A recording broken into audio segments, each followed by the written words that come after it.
Yesterday, President Biden spoke to Prime Minister Netanyahu and reiterated that while Israel has the right and responsibility to defend its citizens from terrorism, it must do so in a manner consistent with international humanitarian law.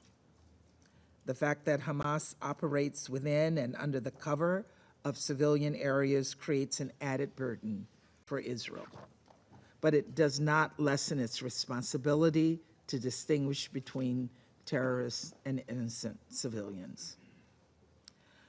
Colleagues, the United States is also deeply concerned by the significant uptick in violence against Palestinian civilians in the West Bank. We condemn the killings of Palestinian civilians, and we urge Israel to prevent these attacks, working with the Palestinian Authority. The Biden administration also shares the international community's concern about telecommunications shutdowns in Gaza. We've made this clear to Israeli leaders, and we understand communication networks have started to be restored. This is essential.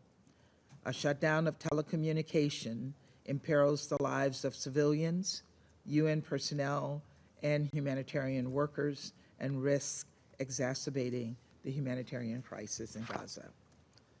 Lives hang in the balance, and we must all step up, as the United States has done. We are the single largest donor to the Palestinian people, having contributed more than $1 billion to UNRWA since 2021.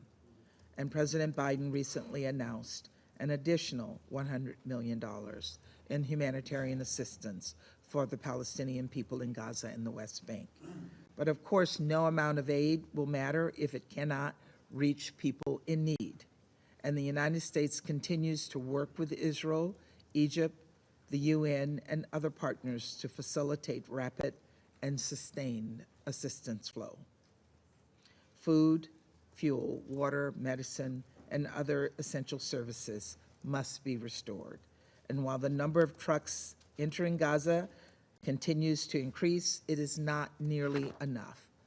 The amount of humanitarian assistance flowing into Gaza must be scaled up urgently. We must do everything possible to save lives, and President Biden has expressed his support for humanitarian pauses in the fighting to allow hostages to get out, to allow humanitarian aid to reach Gaza and be distributed, and to allow safe passage for civilians, which will help people access humanitarian assistance or move to safer locations. We also continue to urge all member states to work to prevent any spillover of the crisis.